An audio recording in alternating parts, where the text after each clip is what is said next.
What if I told you there was once a queen who ruled an empire of gold, spoke with prophets, and might not have even been fully human? Some say she was part Jinn, a being made of smokeless fire. Sounds like myth, right, but what if the myth was history? All right, imagine this: a queen so powerful, she ruled one of the richest empires on earth. Her palace shimmered like gold under the desert sun. Her throne, said to be one of the greatest marvels of the ancient world. This isn't just any queen, this is Bilqis, the legendary Queen of Sheba. Now here's where it gets wild. Some stories claim she wasn't fully human. Yeah, you heard that right, half human, half jinn. Let that sink in: a queen ruling over humans, but carrying the blood of another realm. See, the Quran speaks of her as a powerful ruler, wise, independent, and commanding a vast kingdom of Sheba, somewhere around modern-day Yemen or Ethiopia. But when ancient folklore got hold of her story, it evolved. There are old Arab legends that say her mother was a jinn, a being made of smokeless fire, and that's why she was born with something different about her. Some say her beauty was otherworldly. Others claimed she had the legs of a goat, or the feet of a bird, a symbol of her hidden mystical nature. Now, could that just be myth? Maybe, but think about what those myths represent.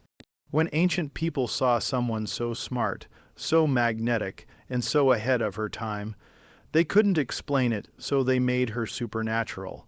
And maybe that's the real mystery of Bilqis. When she met Prophet Sulaiman, a man known to command the winds and even speak to animals, it wasn't just politics.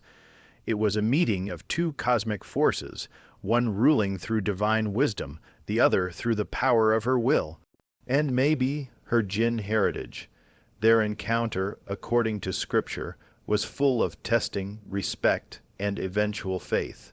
Solomon showed her a miracle, her throne transported instantly before her eyes. And she recognized the truth of God. But let's pause for a second.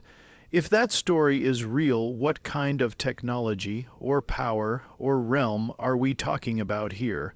Was it divine intervention, or was it something we can't even comprehend today?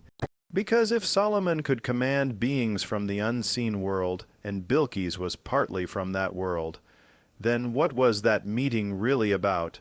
Diplomacy, or destiny?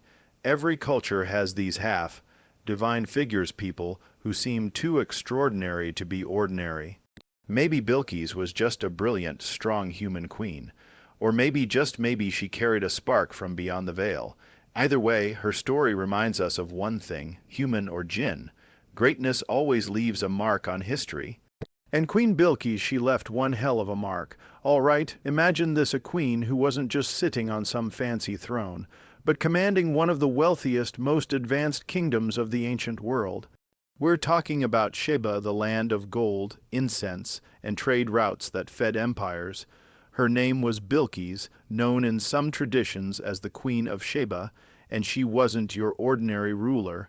She didn't inherit a fragile crown or rely on men to guide her. She ruled, absolutely and decisively, in a world where most kings were men of war, and she still outshined them all.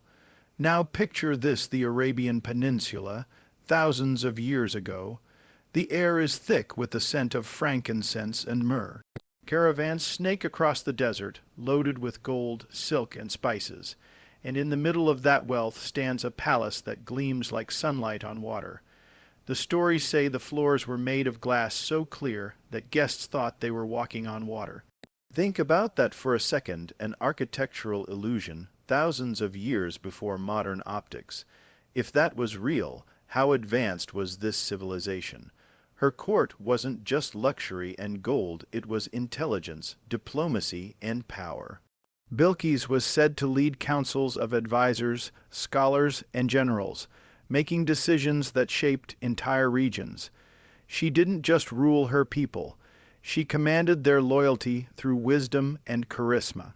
In a world where might often meant right, she proved that intellect could be mightier than the sword. You have to wonder, how did a woman in such an ancient era rise to that level of authority and respect? There's something extraordinary about that already.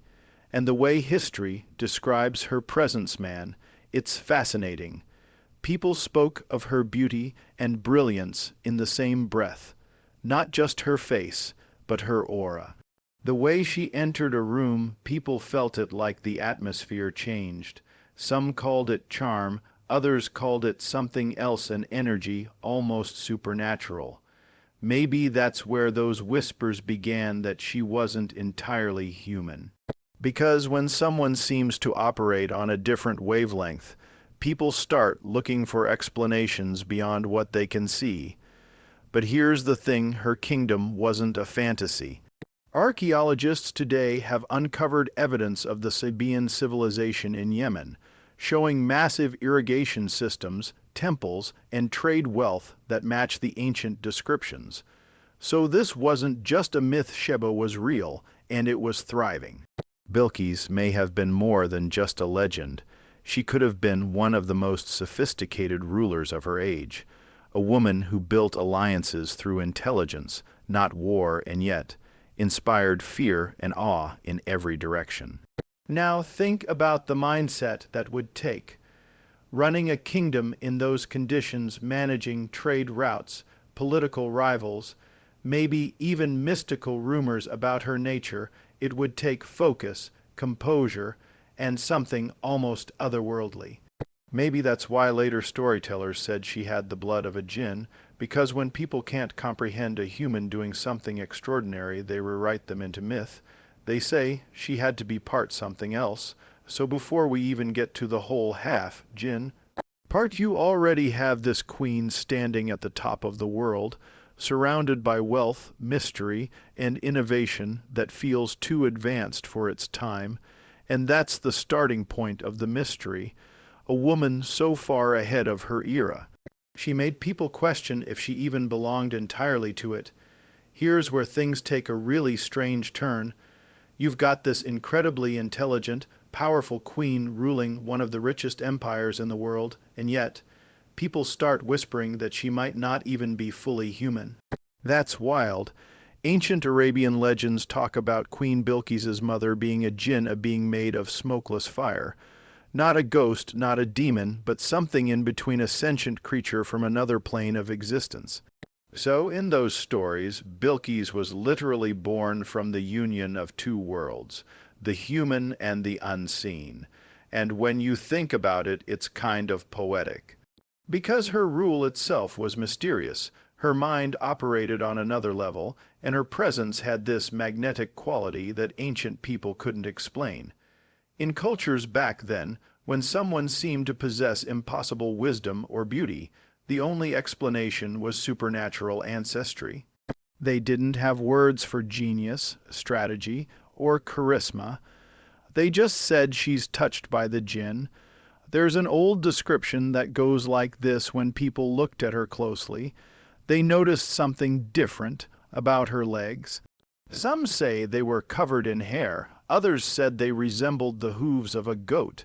Sounds strange, right, but that detail became a symbol. It wasn't about the physical form, it represented her connection to something beyond normal human origin. A mark of mystery. Even the Prophet Sulaiman, when he first heard of her, was told about this rumor, and he wanted to know for himself if she was what they said she was. Now, here's where it gets even deeper. In Islamic tradition, jinn aren't just myths, they're real beings, created by God from fire, existing in a realm parallel to ours. They have free will, they can be good or evil. So if Bilqis was even part jinn, that means she existed somewhere in the middle, walking between two realities. Imagine what that would mean psychologically. To have the mind of a human, but the perception of a jinn. Maybe that's what made her wisdom so intimidating. But maybe it's not about her being part jinn at all.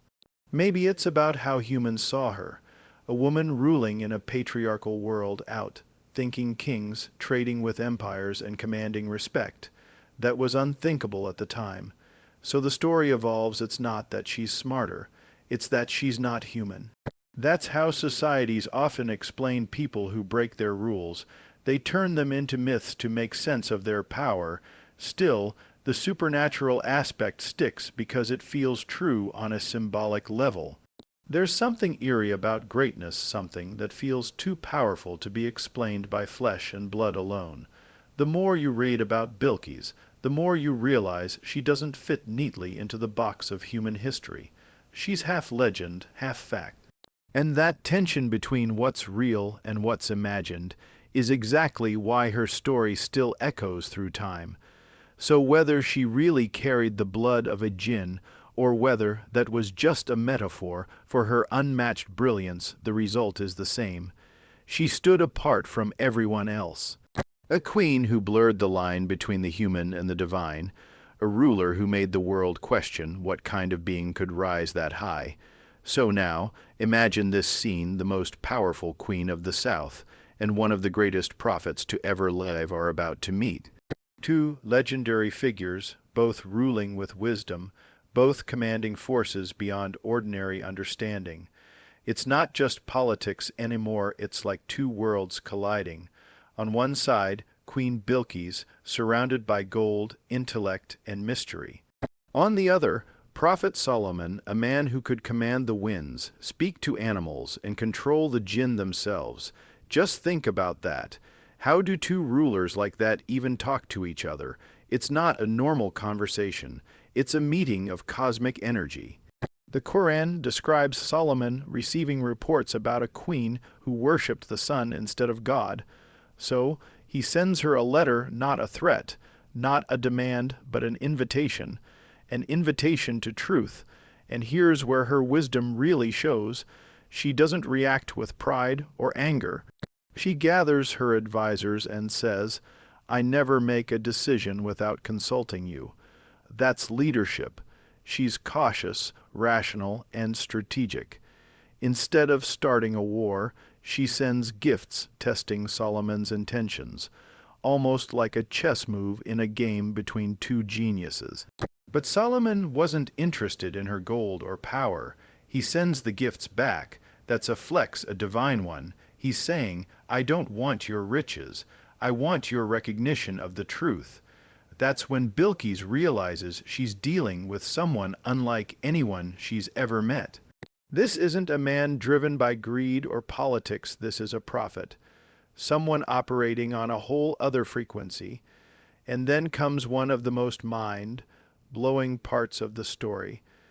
Before she even arrives, Solomon asks one of his beings, a jinn, to bring her throne from Yemen to Jerusalem instantly.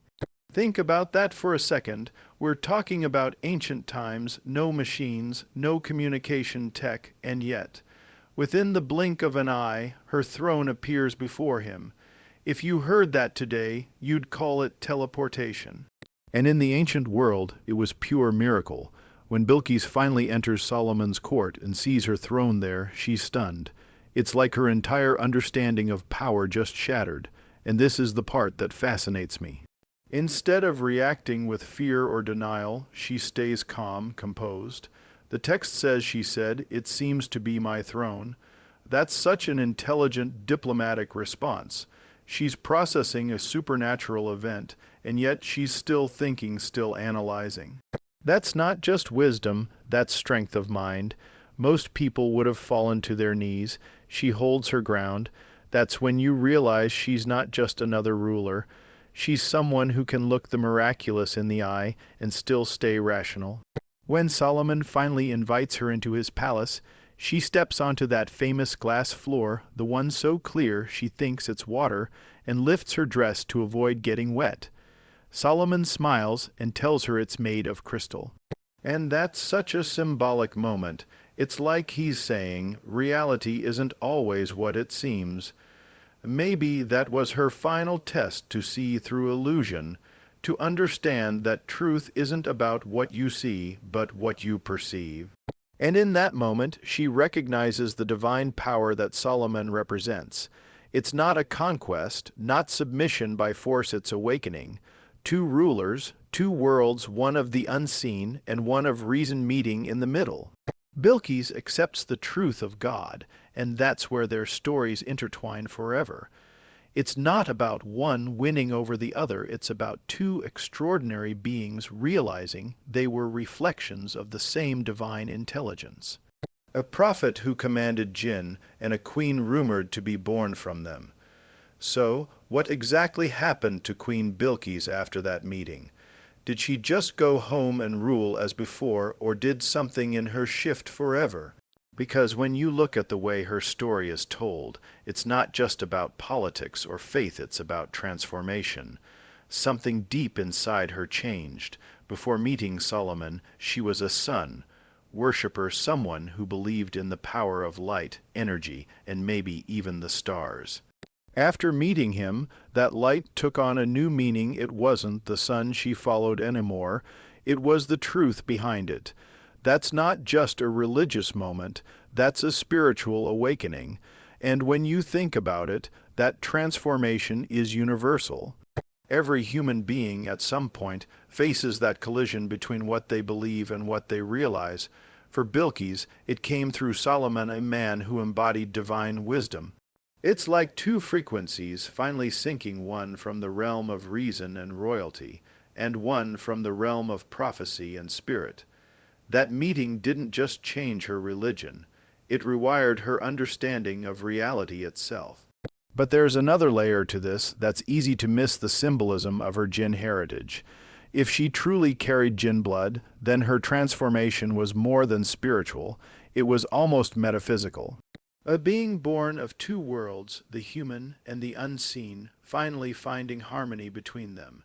Maybe that's why her acceptance of truth was such a powerful moment. It wasn't about abandoning who she was, but integrating every part of her, the mystical, the rational, and the divine. That's balance on a cosmic level. Now, a lot of people think that the story of her having Jinn ancestry was just myth, an ancient way of dramatizing her uniqueness. But even as a metaphor, it's powerful. The Jinn in Islamic tradition represent desire, free will, and chaos, everything that can lead us astray. Humans, on the other hand, represent reason, discipline, and moral consciousness. So if Bilqis was half Jinn, her journey symbolizes the triumph of reason over impulse, truth over illusion. She wasn't just converting religions, she was conquering her inner nature. And maybe that's why she fascinated both ancient scholars and modern thinkers. Because she's more than a historical queen, she's an archetype. She represents every human who rises above their nature to find something higher. Every time you read her story, it's like you're looking at a mirror of what spiritual evolution really means. You can be part chaos, part logic, part fire, part flesh, but when you recognize the source of light behind all of it, you transform. Even her interaction with Solomon reflects that balance. He didn't dominate her, didn't humiliate her, he guided her to see what was already within her. That's mentorship, not conquest, and maybe that's the real hidden message. That wisdom doesn't come from defeating others, it comes from awakening what's dormant inside them. Bilqis wasn't defeated by Solomon, she rose because of him. It's like her Jinn side, the wild, powerful part of her, finally aligned with divine truth. So, the transformation of Bilqis isn't just about a queen accepting a prophet's message. It's about a being stepping into alignment with her higher self. A woman of fire finding peace in divine light. It's myth, psychology, spirituality, all woven into one story that still speaks to us thousands of years later. What's crazy is that thousands of years later, people are still talking about Queen Bilqis. Think about that for a second. We're living in an age of short attention spans, headlines vanish in hours, and yet the story of this ancient queen refuses to die. It's been retold in scriptures, legends, poetry, even modern pop culture. Every generation rediscovers her, reshapes her, and reinterprets her message. Why? Because she represents something timeless: power fused with wisdom and mystery balanced with faith. She's the symbol of what happens when intelligence meets humility. Even today, in places like Yemen and Ethiopia, you'll find ruins and local traditions that trace back to her. Ancient temples, irrigation systems, and inscriptions that mention her people, the Sabaeans. Archaeologists still find evidence that points to her reign as one of prosperity and cultural brilliance. So while her Jinn origins might be myth, her impact on human civilization was absolutely real. She turned a desert kingdom into a hub of trade, science, and diplomacy. That's not magic, that's vision. And it's almost like her story has become a bridge between fact and faith, one foot in history, the other in legend. But her legacy goes deeper than monuments. Spiritually, Bilqis has become a metaphor for awakening, for enlightenment that comes not through force but realization. The moment she recognizes the truth of God through Solomon, it's like humanity recognizing its divine source. You could even say she symbolizes the modern human condition torn between intellect and belief, ego and surrender, logic and faith searching for harmony in a noisy world. What's fascinating is how modern thinkers have reframed her. Some see her as the world's first feminist icon, a woman who ruled in her own right, advised armies, negotiated with kings, and never let her power corrupt her sense of judgment. Others see her as a mystic, a figure who transcended the boundaries between human and divine. Either way, her story feels just as relevant now as it did thousands of years ago. It's about breaking limits, societal, mental, spiritual, and finding truth on your own terms. Even in global storytelling, from Ethiopian epics to Arabian tales, she's never depicted as evil or inferior. She's always portrayed with grace, intelligence, and strength. That's rare. Most myths that feature powerful women end in tragedy or villainy, but Bilqis, she's respected, even revered. Maybe that's what makes her different. Her story isn't about destruction or dominance, it's about growth. And that kind of energy, that mix of fire and serenity that's eternal.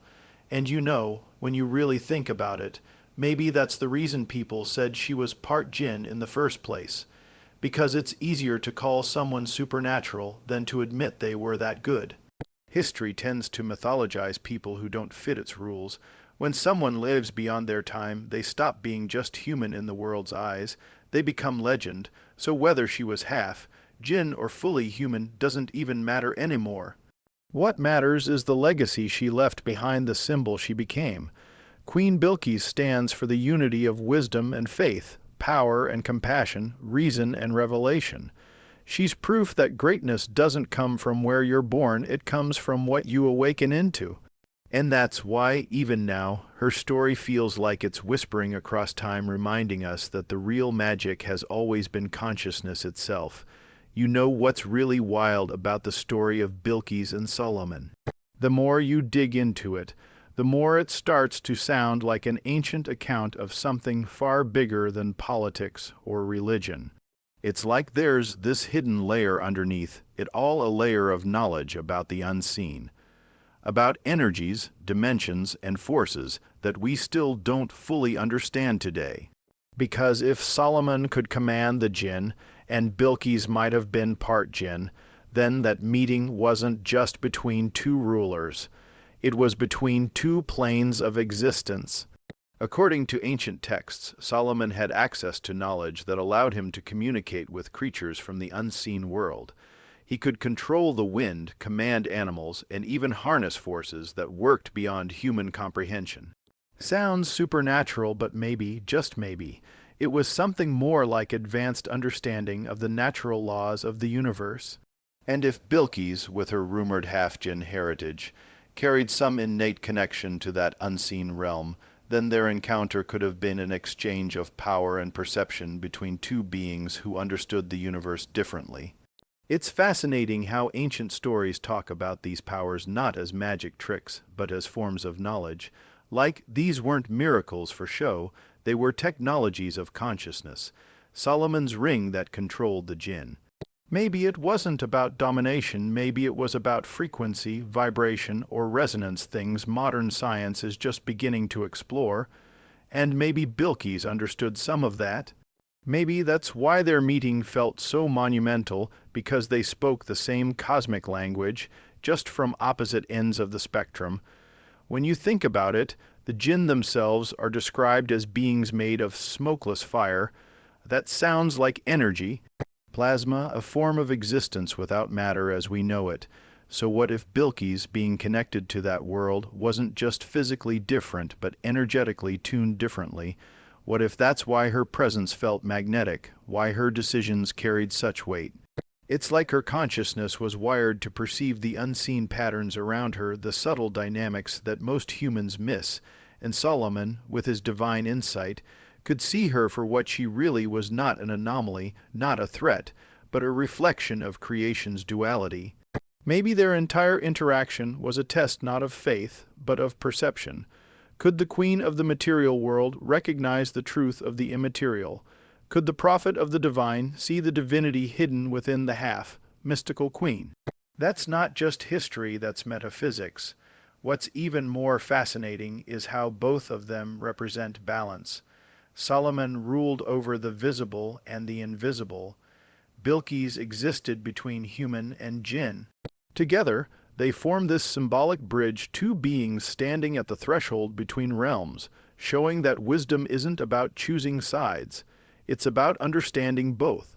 That's the kind of message that still resonates today because it's the same struggle humanity faces now. Blending science and spirit, logic and mystery, the seen and the unseen.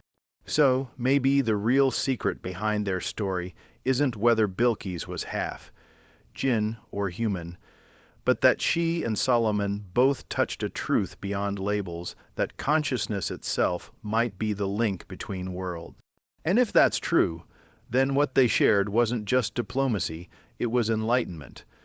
Two ancient minds glimpsing the architecture of the universe long before we had words for it. You know, when you look at stories like this Queen Bilqis, Solomon, the Jinn, the throne that traveled across space, you can't help but wonder, what's really going on here? Is it mythology, history, a coded memory of something we used to understand but forgot over time? Because these ancient narratives, they don't survive for thousands of years by accident. They stick around because they carry something true. Maybe not in the literal sense, but in the symbolic, universal sense. They tell us who we are and who we might have been. The thing about the story of Bilqis is that it sits perfectly at the crossroads of myth and reality. On one hand, you've got archaeology and history confirming that the Sabaean kingdom existed, that Sheba was real, that her power wasn't exaggerated. On the other, you've got this supernatural layer, jinn blood, divine wisdom, and teleporting thrones. It's like ancient humans were describing something so advanced, so beyond their understanding, that they had to use mythic language to express it. Maybe they were recording real events, just filtered through the poetry of their time. And that's what makes her story so powerful today. It doesn't matter whether you believe in Jinn or not, Bilqis still represents the same universal theme, enlightenment through understanding. She embodies that journey from ignorance to awareness, from separation to unity. She starts as a ruler of the material world, gold, thrones, and glory, and ends as someone who understands the unseen design behind it all. That's the kind of shift humanity's been chasing since the dawn of consciousness. But here's the kicker: even with all her wisdom, all her transformation, we still don't fully know what happened to her after Solomon. Did she return to Sheba as a changed ruler? Did she walk between worlds? Or did she vanish into legend like so many ancient figures whose stories were too big for history to contain? Maybe that's the point, that her mystery isn't meant to be solved, but contemplated, because some truths aren't there to be proven, they're there to be felt. And what's fascinating is how her story still challenges us today.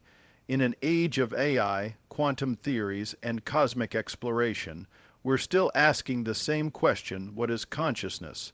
What's the unseen world around us? Maybe what ancient people called Jinn, or divine forces, were just names for energies we haven't learned to measure yet. The same way lightning once looked like magic until we learned it was electricity. It makes you wonder what else we'll eventually understand and what we'll call it when we do. So, Queen Bilqis lives on not just as a historical queen or a mythical figure, but as a reminder of the balance between worlds, logic and wonder, knowledge and faith, human and divine. She's not just a story from the past, she's a symbol of what happens when curiosity meets humility, when power meets understanding, when myth meets truth. That's the real magic, and maybe that's why her story never fades. Because deep down, every one of us is a little like her, standing between what we know and what we can't explain, trying to bridge that gap. Whether you call it the unseen world, the quantum field, or divine reality, we're all chasing that same moment of clarity she found. The moment when everything finally makes sense, and you realize the mystery isn't out there, it's within you. So maybe Queen Bilqis wasn't just a queen. Maybe she was a symbol of something deeper we've forgotten. A bridge between the seen and the unseen, logic and faith, power and humility. We can argue for centuries about whether she was half Jinn or fully human, but the truth is, her story hits something in all of us. Because deep down, every human being is trying to do what she did: make peace between the two sides of our nature. The part that's wild, curious, and untamed, and the part that searches for purpose, meaning, and light. Her meeting with Solomon wasn't just a story of two rulers, it was a collision of worlds. A reminder that knowledge without wisdom is empty, and power without understanding is dangerous. She didn't lose in that meeting, she evolved. She didn't bow, she awakened. And maybe that's why her name still echoes across history. Not because of her beauty, her throne, or her kingdom, but because of the transformation she represents. That moment when a being of fire found peace in divine light, and showed the world that true power doesn't come from domination. It comes from realization. So whether she was half, Jinn, all human, or something in between, her story reminds us that greatness isn't about where you're from. It's about what you become when truth finally reaches you.